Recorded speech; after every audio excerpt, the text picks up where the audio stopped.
Hello बच्चों, welcome back to the new lecture. बच्चों, आज हम जिस टॉपिक के बारे में बात करने वाले हैं वो बहुत ज़्यादा इंपॉर्टेंट टॉपिक होने वाला है। ये जो टॉपिक है इससे रिलेटेड एग्जाम में इसकी जो स्टेटमेंट है और जो प्रूफ है वो एग्जाम में कई बार पूछा जा सकता है, और इससे रिलेटेड जो क्वेश्चंस होते हैं वो भी एग्जाम में कई बार पूछे जाते हैं। सो इसलिए ये बहुत ज़्यादा इंपॉर्टेंट टॉपिक है। आज हम इसकी स्टेटमेंट करेंगे, इसका प्रूफ करेंगे, और साथ में मैं आपको इसका एग्जाम्पल भी बताने वाला हूँ। सो टॉपिक का नाम है कोचीज फर्स्ट थ्योरम ऑन लिमिट। सबसे पहले हम इसकी स्टेटमेंट कर लेते हैं। इसकी स्टेटमेंट बहुत ज़्यादा इंपॉर्टेंट होने वाली है, इसलिए आप इसको ध्यान से समझना। हमारे पास दिया हुआ है कि if sequence a n converges to l then x n that is equal to a one plus A two plus A three plus so on A n upon n converges to l. मतलब क्या है कि कोई sequence a N है जो कि converge कर रहा है एल पर, ठीक है। मतलब उसकी जो लिमिट आ रही है जब हम एन टेंस टू इन्फिनिटी करेंगे तो वो आ रही है हमारे पास एल। और हमारे पास एक और अनदर सीक्वेंस है जो कि कैसा है कि जो ए एन है ना उसी की टर्म्स को A one A two plus A three plus so on A N तक हमने ऐड किया ना, और उसी को हमने एन से डिवाइड किया हुआ है। ये एक तरह से है क्या, ये अर्थमेटिक मीन है। देखो कैसे, क्योंकि आप यहाँ पे देखो ना कि यहाँ पे देखो A one A two A three and so on A N तक जा रहा है ना, तो यहाँ पर ऊपर कितनी टर्म्स होंगी, एन टर्म्स होंगी ना। हमने इसी सीक्वेंस की टर्म्स को हमने बारी बारी से हमने ऐड किया और डिवाइड बाई हमने एन कर दिया है। ऊपर एन टर्म्स, नीचे हमने एन डिवाइड कर दिया है हमने इसको, तो ये अर्थमेटिक मीन ही तो हो गया। जो इस सीक्वेंस का जो अर्थमेटिक मीन आएगा ना वो कन्वर्ज करेगा एल पर, हमने ऐसा इसको शो करना है, और यही हमको स्टेटमेंट जो है वो बताती है। इसका जो प्रूफ है मैं वो आपको बहुत इजी तरीके से करवाने वाला हूँ। चलिए जल्दी से हम इसके प्रूफ को कर लेते हैं। प्रूफ में मेरे पास मैंने क्या करना है, सबसे पहले मैं एक अनदर सीक्वेंस कंसीडर करूंगा जो कि कुछ इस तरह से होगा। देखो मैंने यहाँ पर टी एन जो अनदर सीक्वेंस है मैंने वो कंसीडर किया हुआ है। टी एन कैसे कंसीडर किया हुआ है कि that is equal to a n minus l. T n is equal to a n minus l, और ये जनरल टर्म्स होती है, ठीक है ना, इसको हम एन टर्म भी कह देते हैं। T n is equal to a n minus l दिया हुआ है मेरे पास, तो ये क्या इंप्लाई कर रहा है, which implies a N is equal to T N plus l हो जाएगा। A N is equal to ये एल इस तरफ आ जाएगा, टी एन प्लस एल हो जाएगा, ठीक है। और अगर आप अब यहाँ पे देखोगे ना, देखो जो ए एन है ना, ए एन की जो लिमिट है वो तो एल आ रही है, ये हमको दी हुई है, और हमने शो करना है कि इसका जो अर्थमेटिक मीन है वो एल पर ही कन्वर्ज करेगा।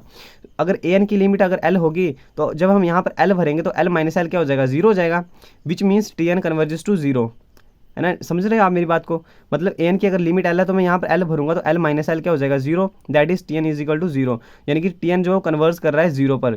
अगर ये कन्वर्ज कर रहा है जीरो पर और ये वो यूनिक एंड फाइनाइट है, ठीक है ना, यूनिक एंड फाइनाइट आ गई ना, तो इसका मतलब क्या है कि ये जो सीक्वेंस टी एन हमने लिया वो ये क्या हो गया, कन्वर्जेंट हो जाएगा, ठीक है। That means sequence t n is convergent. अब अगर कोई सीक्वेंस कन्वर्जेंट है तो हम वहाँ पर उसकी डेफिनेशन को अप्लाई कर सकते हैं ना। डेफिनेशन के अकॉर्डिंग यहाँ पर क्या आ जाएगा, given epsilon greater than 0 however small there exists a positive integer m such that क्या हो जाएगा कि mod of t n minus zero. देखो यहाँ पर जीरो क्यों लिया हुआ है जब मैंने आपको कन्वर्जेंट सीक्वेंस की डेफिनेशन बताई थी, मैंने आपको उसमें बताया था कि हम क्या करते हैं कि mod of a n minus l करते हैं, और एल क्या होती है यहाँ पे लिमिट होती है। यहाँ पर जो टी एन की लिमिट है वो तो जीरो है, यानी कि जहाँ पे ये कन्वर्ज कर रहा है, कन्वर्ज जीरो पे कर रहा है, तो यहाँ पर टी एन माइनस जीरो हो जाएगा, ठीक है ना। मैं लिमिट का यूज़ कर रहा हूँ, that is less than epsilon, but मैं यहाँ पर एप्साइलन बाई टू ले रहा हूँ। ये लास्ट में आपको पता चल जाएगा, ये तो हम बहुत बार करते हुए आए हुए हैं, इसलिए मैं यहाँ पर एप्साइलन बाई टू ले रहा हूँ। बिकॉज हमने एप्साइलन जो है वो ग्रेटर देन जीरो लेना होता है, हाउ एवर स्मॉल हम जितना मर्जी छोटा ले सकते हैं। अगर हम एप्साइलन डिवाइड बाई टू करेंगे, ये पॉजिटिव है, डिवाइड बाई टू करेंगे ये भी पॉजिटिव ही रहेगा, ग्रेटर देन जीरो ही रहेगा। हम यहाँ पर एप्साइलन बाई टू ले सकते हैं for all n is greater than और इक्वल टू एम, ठीक है। ये डेफिनेशन का अकॉर्डिंग होता है। इसको मैं इक्वेशन नंबर फर्स्ट मान लूँगा। इस इक्वेशन नंबर फर्स्ट को आप ध्यान रखना क्योंकि इसका मैं आगे यूज़ करने वाला हूँ। अब देखो ये अगर सीक्वेंस जो टी एन है वो कन्वर्जेंट है, अगर ये कन्वर्जेंट है तो ये तो बाउंडेड भी होगा, ठीक है। इसके बारे में मैंने आपको पहले बताया हुआ है। जो सीक्वेंस टी एन है दैट इज बाउंडेड, अगर ये बाउंडेड है तो क्या होगा, देयर एग्जिस्ट रियल नंबर के सच दैट इज की जो सीक्वेंस टी एन होगा दैट इज लेस देन के फॉर ऑल एन, ठीक है। सभी एन के लिए जो होगा ये के से छोटा होगा। अब मैं इसको इक्वेशन नंबर टू मान लेता हूँ, ठीक है। First equation and equation number second, ये मैंने यहाँ पर इक्वेशन जो वो मैंने मान ली हैं। अब यहाँ पर मैंने आपको इजी तरीके से समझाने के लिए मैंने यहाँ पर क्या किया हुआ है, that is A N is equal to T N plus L. देखो मैंने आपको स्टार्टिंग में बताया था कि A N is equal to T N plus L है, क्योंकि मैंने टी एन को ही ऐसा कंसीडर किया था ना कि t n that is equal to a n minus l था, और ए एन क्या बन जाएगा, टी एन प्लस एल बन जाएगा। यहाँ से मेरे पास क्या आ जाएगा, जब मैं यहाँ पर इन एन की वैल्यू को वन भरता हूँ तो मेरे पास क्या आ जाएगा, A one is equal to T one plus L आ जाएगा। Similarly A two is equal to T two plus L आ जाएगा, A three plus T three plus L आ जाएगा, ऐसे ही सो ऑन चलता रहेगा। एंड क्या आ जाएगा, A N is equal to T N plus L आ जाएगा। मतलब हमने एन की जगह बस वैल्यूज़ ही पुट की हुई हैं, 1 2 3 4 सो ऑन, हम ऐसी वैल्यूज़ को पुट कर रहे हैं। अब हम जब इन सब को ऐड कर देंगे तो मेरे पास क्या आ जाएगा, लेफ्ट हैंड साइड में, लेफ्ट हैंड साइड ही ऐड होती है ना, यहाँ पर आ जाएगा A one plus A two plus A three plus so on A N तक जो होगा ये ऐड हो जाएगा, ठीक है। ये मैंने ऐड किया हुआ है दैट इज इक्वल टू यहाँ पर क्या आ जाएगा T1 plus T2 plus T3 plus so on Tn हो जाएगा, जो कि मैंने यहाँ पे लिखा हुआ है T1 plus T2 plus T3 plus so on, ये Tn तक हो रहा है ऐड। और यहाँ पर L L L जो है ये कितनी बार मतलब ऐड हो रहा है, ये n टाइम ऐड हो रहा है। सो यहाँ पर क्या आ जाएगा NL आ जाएगा ना। सो यहाँ पर मैंने लिख दिया NL। अब मैंने इन तीनों को मैंने डिवाइड कर दिया डिवाइड बाई n, ठीक है, मतलब बोथ साइड्स को मैंने डिवाइड बाई n कर दिया है। सो इस साइड मैंने n से डिवाइड किया, इस साइड भी मैंने n से डिवाइड किया, इस साइड भी मैंने n से डिवाइड किया। इसको मैंने अलग कर दिया क्योंकि यहाँ से n कट जाना था, इसलिए मैंने इसको अलग किया हुआ है। सो यहाँ से n से n कट गया तो मेरे पास क्या आ रहा है यहाँ पर A1 plus A2 plus A3 so on AN divide by n that is equal to L plus T1 plus T2 plus T3 plus so on TN divide by n, ठीक है, मेरे पास आ गया अभी ये। अब नेक्स्ट स्टेप में मैं क्या करूँगा कि इस सेल को मैं लेफ्ट साइड में ले आऊँगा, ये माइनस का L बन जाएगा ना यहाँ पे। देखो मैं ऐसा क्यों कर रहा हूँ, क्योंकि मैंने जो सीक्वेंस है ना, मैंने बताना है कि जो सीक्वेंस x है ना, जो अर्थमेटिक मीन आ रहा है किसी सीक्वेंस an का, वो कन्वर्ज कर रहा है L पर। तो वो कैसे आएगा, ये सीक्वेंस an का ही अर्थमेटिक मीन है ना, अगर ये L पर कन्वर्ज कर रहा होगा तो मेरे को ये आना चाहिए कि मोड ऑफ इसका माइनस जब हम L करेंगे वो लेस देन एप्सिलॉन आना चाहिए for all n is greater than और इक्वल टू m, कुछ ऐसा आना चाहिए ना, मतलब कन्वर्जेंट सीक्वेंस की वो डेफिनेशन बननी चाहिए, तभी हमको पता चलेगा कि ये जो अर्थमेटिक मीन है वो भी L पर ही कन्वर्ज कर रहा है ना। इसलिए मैं इसको ऐसा कर रहा हूँ, तो इसलिए मैंने इसको -L यहाँ पे लिख दिया है दैट इज इक्वल टू, ये वाला ऐसे रखा मैंने यहाँ पर। अब नेक्स्ट स्टेप में मैंने क्या किया हुआ है कि लेफ्ट हैंड साइड को मैंने सेम रखा हुआ है, यहाँ पर मैंने यहाँ पर Tm प्लस 1 यहाँ पर मैंने बीच में टर्म्स ऐड की हुई हैं। क्यों की हुई हैं, क्योंकि मैंने आपको पहले बताया था कि जो सीक्वेंस Tn है वो कन्वर्जेंट है और वो Tn -0 होगा, वो लेस देन एप्सिलॉन बाई 2 होगा for all n is greater than और इक्वल टू m होगा, ठीक है, मतलब जो m है वो n से छोटा होगा, वो करेगा तो इसी सीक्वेंस के बीच में एग्जिस्ट ना। तो इसलिए मैंने क्या किया हुआ है कि Tm प्लस 1 यानी कि बीच में m वाली टर्म्स भी जो हैं वो आ रही होंगी, n से पीछे आ रही होंगी और T1 से मतलब ऐसे बड़ी होंगी, तो इसलिए मैंने m की जो टर्म्स है मैंने वो बीच में ऐड कर दी हैं। अब मैं आगे क्या करूँगा कि T1 से लेके Tm वाली टर्म्स को मैं अलग कर दूंगा और Tm प्लस 1 से लेके Tn वाली टर्म्स को मैं अलग कर दूंगा। सो मेरे पास क्या आ जाएगा यहाँ पे, लेफ्ट हैंड साइड सेम रही, राइट हैंड साइड में क्या आ जाएगा मेरे पास T1 plus T2 plus so on Tm, ठीक है, Tm तक मैंने एक बार ले लिया ना और डिवाइड बाई n कर दिया, plus Tm plus 1 plus so on Tn तक डिवाइड बाई n जो है वो मैंने अलग कर दिया, ठीक है। ये मैंने क्यों किया अभी आपको आगे पता चलने वाला है ये। अब अगर आप यहाँ पे देखोगे तो आपके पास क्या आ रहा है, mod of a plus b. Mod of a plus b क्या होता है, लेस देन और equal to mod of a plus mod of b, मतलब मैं इन दोनों को अलग करके लिखूंगा तो वो क्या आ जाएगा, लेस देन और इक्वल टू आ जाएगा। सो यहाँ पर आ जाएगा लेस देन और इक्वल टू, इस वाले को मैंने अलग करके लिख दिया यहाँ पे मोड और इस वाले को मैंने अलग करके लिख दिया मोड। अब n जो है वो तो हमेशा पॉजिटिव होगा, तो इसलिए मैंने n के यहाँ पर मैंने मोड नहीं लगाया, सिर्फ ऊपर ऊपर ही मैंने यहाँ पर मोड लगाया हुआ है। अब नेक्स्ट स्टेप में मैं क्या कर सकता हूँ, यहाँ पर फिर से भाई आ गया कि मोड के अंदर क्या आ रहा है, a plus b plus c plus d, मतलब ऐसे सो ऑन जो वो आता जा रहा है। सो इसको भी मैं कैसे लिख सकता हूँ, लेस देन और इक्वल टू का साइन पहले से लगा हुआ है तो ये तो फिर से लेस देन और इक्वल टू ही होगा और इन सभी मोड्स को मैं अलग अलग करके लिख सकता हूँ। सिमिलरली मैंने m+1 वाली साइड में भी ऐसे किया हुआ है, इन सब के मैंने मोड को अलग अलग करके लिख दिया है। अब आप लोग यहाँ पे ध्यान से देखोगे तो मैंने आपको स्टार्टिंग में कहा था कि जो सीक्वेंस Tn है वो कन्वर्जेंट है और कन्वर्जेंट है तो वो बाउंडेड भी होगा, और अगर बाउंडेड था मैंने आपको कहा था कि mod of Tn is less then k हो जाएगा। अगर mode of Tn is less then k है, सो जो मोड ऑफ T1 होगा वो भी लेस देन k होगा, T2 जो होगा वो भी लेस देन k होगा, अप टू सो ऑन ये Tm जो होगा वो भी लेस देन k होगा, यानी कि इसको मैं k लिख सकता हूँ, इसको भी k लिख सकता हूँ, सो ऑन यहाँ तक k लिख सकता हूँ।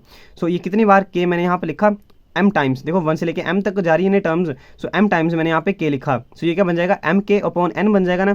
सो यहाँ पर मैंने लिख दिया m k upon n plus, आप यहाँ पे देखोगे अभी मैंने आपको कहा था कि जो सीक्वेंस Tn है वो कन्वर्जेंट है। सो कन्वर्जेंट सीक्वेंस की डेफिनेशन के अकॉर्डिंग मैंने आपको बताया था कि mod of Tn -0 is less than epsilon by 2 for all n is greater than और इक्वल टू m, जो कि कुछ इस तरह से था। सो इसको मैं डायरेक्ट भी लिख सकता हूँ कि mod of Tn is less than epsilon by 2 for all n is greater than और इक्वल टू m, ठीक है ना, क्योंकि यहाँ पर 0 तो है। सो मोड ऑफ Tn भी लिख सकता हूँ मैं इसको डायरेक्ट।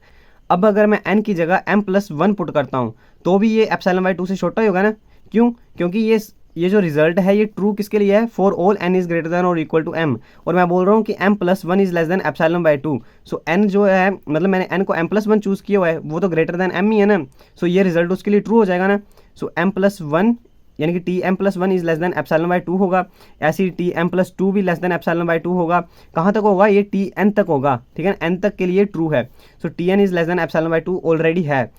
सो मेरे पास यहाँ पे क्या आ जाएगा, जैसे कि मैंने आपको अभी बताया कि मोड ऑफ Tm+1 जो है वो लेस देन एप्सिलॉन बाई 2 है, सो ऑन बीच में जो जितनी भी टर्म्स आएंगी वो सभी लेस देन एप्सिलॉन बाई 2 होंगी, और जो Tn है वो भी लेस देन एप्सिलॉन बाई 2 होगा ही होगा। सो यहाँ पर मैंने एप्सिलॉन बाई 2 जो लेस देन करके लिखा वो कितनी बार लिखा, देखो यहाँ पर m+1 से लेके n टर्म्स हैं, यानी कि मैं इसको कैसे लिख सकता हूँ कि n - m टर्म्स हैं यहाँ पे, ठीक है ना, क्योंकि यहाँ पर m से आगे की टर्म्स जो हैं वो आ रही हैं यहाँ पे। सो इसको मैं n माइनस m लिख सकता हूँ। सो यहाँ पर जितनी भी टर्म्स होंगी मैं उसको n माइनस m से डिनोट कर सकता हूँ। सो n माइनस m टाइम्स मैंने एप्सिलॉन बाय 2 यहाँ पर लिखा, ठीक है, इसलिए मैंने यहाँ पर लेस देन का साइन लगाया हुआ था क्योंकि ये लेस देन एप्सिलॉन बाय 2 था। सो यहाँ पर मेरे पास आ गया n minus m times epsilon by 2 और डिवाइड में जो n था मैंने वो वैसे का वैसे ही रखा। ये मैंने कहाँ से किया, फ्रॉम इक्वेशन नंबर 1 एंड 2 जो कि मैंने आपको बताई थी, एक थी कन्वर्जेंट की और एक थी बॉन्डेड होने की। तो जो लेफ्ट हैंड साइड थी मैंने वो सेम रखी आगे, this is less than m k upon n आ जाएगा, प्लस यहाँ पर आप देखोगे तो यहाँ पर है n minus m upon n, यहाँ से क्या आ जाएगा एन अपॉन एन 1 बन जाएगा, that is 1 minus m upon n. M upon n क्या हो जाएगा, वो 0 के इक्वल हो जाएगा। सो इसकी वैल्यू जो मेरे पास 1 बन जाएगी, तो यहाँ पर आ जाएगा 1 और 1 को जब मैं एप्सिलॉन बाय 2 से मल्टीप्लाई करूँगा तो ये बन जाएगा एप्सिलॉन बाय 2। इसको मैंने इक्वेशन नंबर 3 जो मैंने नाम दे दिया है। सो अब आप देखोगे तो हमने जो प्रूफ करना था वो लगभग आने वाला है। सो मैंने प्रूफ क्या करना था कि mod of a1 plus a2 plus a3 plus so on an divide by n minus l is less than epsilon, ठीक है, मैंने ऐसा प्रूफ करना था। सो यहाँ पर मेरे को बस यहाँ पे एप्सिलॉन चाहिए ना, सो अभी मैं उसको ही निकालने वाला हूँ। सो मैं उसको कैसे निकाल सकता हूँ, सो यहाँ पर अब आप देखोगे कि जो m के अपॉन n है वो अप्रोच कर रहा है 0 को, जब n जो वो इन्फिनिटी को टेंड होगा, ठीक है, जब n की वैल्यू इन्फिनिटी हो जाएगी तो ये तो 0 को अप्रोच करेगा। तो यहाँ से अभी हमको क्या पता चल रहा है कि there exist positive integer p such that m k upon n is less than epsilon by 2 for n is greater than और इक्वल टू p।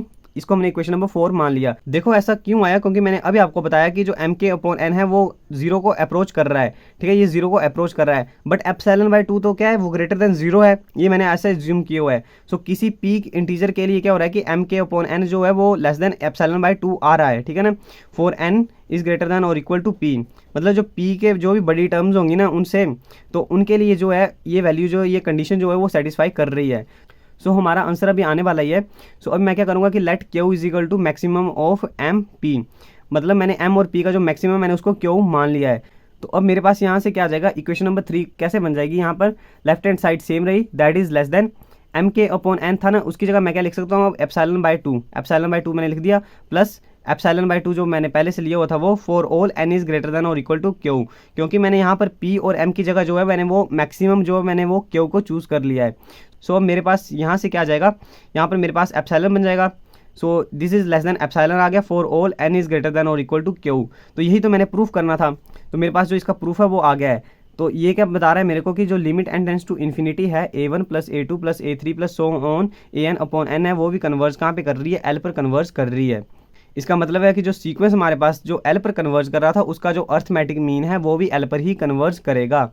अब यहाँ पर नोट करने वाली बात है, the converse of the above result is not true, मतलब कि अगर कोई सीक्वेंस l पर कन्वर्ज कर रहा है तो उसका अर्थमेटिक मीन जो है वो l पर कन्वर्ज करेगा। ये तो हमको कोचीज फर्स्ट थ्योरम ऑन लिमिट्स जो वो बताती है, पर किसी सीक्वेंस का जो अर्थमेटिक मीन है वो कन्वर्ज कर रहा है l पर, तो ज़रूरी नहीं है कि जो वो सीक्वेंस है वो भी l पर ही कन्वर्ज करे, ठीक है ना, इसका कन्वर्ज का मतलब यही है। तो इसका जो कन्वर्ज होता है वो ट्रू नहीं होता है। आप एग्जांपल के लिए देख सकते हो, यहाँ पर मैंने लिया हुआ example an is equal to -1 raise power n, ठीक है, ये कैसा है ऑस्किलेटरी सीक्वेंस होता है। सो इसको मैं कैसे लिख सकता हूँ, -1 1 -1 1 एंड सो ऑन, ऐसे ये चलता रहेगा। तो यहाँ पर क्या होता है कि -1 कब आ जाता है, जब इसकी पावर ओड होती है, और पॉजिटिव 1 कब आ जाता है, जब इसकी पावर जो वो इवन होती है, ठीक है, मतलब जो इसकी जो लिमिट होती है वो यूनिकली एग्जिस्ट नहीं करती है, मैंने आपको पहले ही बताया हुआ था। सो जो इसका जो अर्थमेटिक मीन आएगा that is xn is equal to a1 plus a2 plus a3 plus so on an upon n, ये तो अप्रोच करेगा 0 को, क्योंकि जब हम n को इन्फिनिटी को टेंड करेंगे तो xn तो 0 को अप्रोच करेगा। वैसे भी यहाँ पर देखो ऊपर क्या था, -1 प्लस 1 -1 प्लस 1 -1 प्लस 1, वो तो पहले से 0 बन रहा है, सो 0 अपॉन n वैसे भी 0 ही हो जाएगा। तो इसका जो कन्वर्स है वो ट्रू नहीं होगा, क्योंकि जो इसका जो अर्थमेटिक मीन आ रहा है ना सीक्वेंस का, उसकी जो लिमिट है वो 0 आ रही है मेरे पास, जबकि इसके जो सीक्वेंस की जो लिमिट है वो तो यूनिक होती नहीं है। जो मेरे पास सीक्वेंस ये है, क्योंकि ये ऑस्किलेटरी सीक्वेंस होता है तो इसकी तो लिमिट यूनिक होती नहीं है, तो इसकी लिमिट इसके इक्वल नहीं आएगी, तो इसलिए ये जो कन्वर्स है यहाँ पे ट्रू नहीं होगा। अब यहाँ पर मैंने एक छोटा सा एग्जाम्पल लिया हुआ है, prove that limit n tends to infinity 1 upon n 2 upon 1 plus 3 upon 2 plus 4 upon 3 plus so on n plus 1 upon n that is equal to 1, मतलब हमने बताना है कि जब हम limit n tends to infinity करेंगे तो इसकी जो लिमिट है दैट इज इक्वल टू 1 आ जाएगी। तो सबसे पहले आप क्वेश्चन को देखो, ये किस तरह से है, मेरे पास ये कोई सीक्वेंस दी हुई है ना, ठीक है ना, ये 2/1 प्लस 3/2 प्लस 4/3 ये जो भी है ये सीक्वेंस दी हुई है ना मेरे पास, और ये डिवाइड बाय n हो रही है, यहाँ पर n टर्म्स हैं और यहाँ पर डी डिवाइड बाई n हो रही है, तो ये एक तरह से अर्थमेटिक मीन ही तो हो गया। तो यहाँ पर अभी हम इसकी जो कोशीज फर्स्ट थ्योरम है हम वो यूज़ कर सकते हैं ना। सो अगर मेरे पास जो ऊपर वाला जो सीक्वेंस है अगर उसकी लिमिट मेरे पास 1 आ जाती है तो इस पूरे की लिमिट क्या आ जाएगी मेरे पास 1, ठीक है ना। ये कोशीज फर्स्ट थ्योरम के अकॉर्डिंग हो जाएगा। सो यहाँ पर मेरे पास इस सीक्वेंस की जो जनरल टर्म है जो nth टर्म है वो क्या आ जाएगी मेरे पास an is equal to n plus 1/n, ठीक है। यहाँ से मैंने देख लिया वो। अब यहाँ से मेरे पास क्या आ जाएगा n/n प्लस 1/n आ जाएगा और n/n 1 हो जाएगा और 1/n जो है वो जब हम n टेंस टू इन्फिनिटी करेंगे वो 0 को अप्रोच करता है। सो इसकी जो limit n tends to infinity an आएगा वो 1 के इक्वल आ जाएगा। अब an की जो वैल्यू आ रही है वही मेरे पास 1 आ रही है, तो जो इस सीक्वेंस का जो अर्थमेटिक मीन है उसकी भी जो लिमिट होगी वो 1 ही आएगी ना। सो दैट्स वाई जो limit n tends to infinity हम इस सीक्वेंस की करेंगे दैट इज इक्वल टू 1, क्योंकि ये इसी का तो अर्थमेटिक मीन था, ठीक है ना। कोचीज फर्स्ट थ्योरम के अकॉर्डिंग ये प्रूफ हो जाएगा। तो अभी आप ऐसे ही और भी क्वेश्चंस को कर सकते हो। तो अब हमारे सीक्वेंसेस चैप्टर के 2 या 3 लेक्चर्स जो हैं वो और अपलोड होंगे और बहुत जल्द हम अलजेब्रा वाली बुक को भी शुरू करने वाले हैं। सो आई होप आज का ये जो लेक्चर है आपको समझ में आया होगा। अगर लेक्चर समझ में आया हो तो वीडियो को लाइक ज़रूर करें, चैनल पर पहली बार आए हो तो चैनल को सब्सक्राइब जरूर करें। डिस्क्रिप्शन में टेलीग्राम चैनल का लिंक दिया हुआ है, अगर आप चाहो तो आप उसको ज्वाइन कर सकते हो। मैं टेलीग्राम चैनल पर ये जो नोट्स हैं मैं वहाँ पर भेजता रहता हूँ, सो आप वहाँ पर इनको देख सकते हो। So thanks for watching this video, मिलते हैं नेक्स्ट लेक्चर में।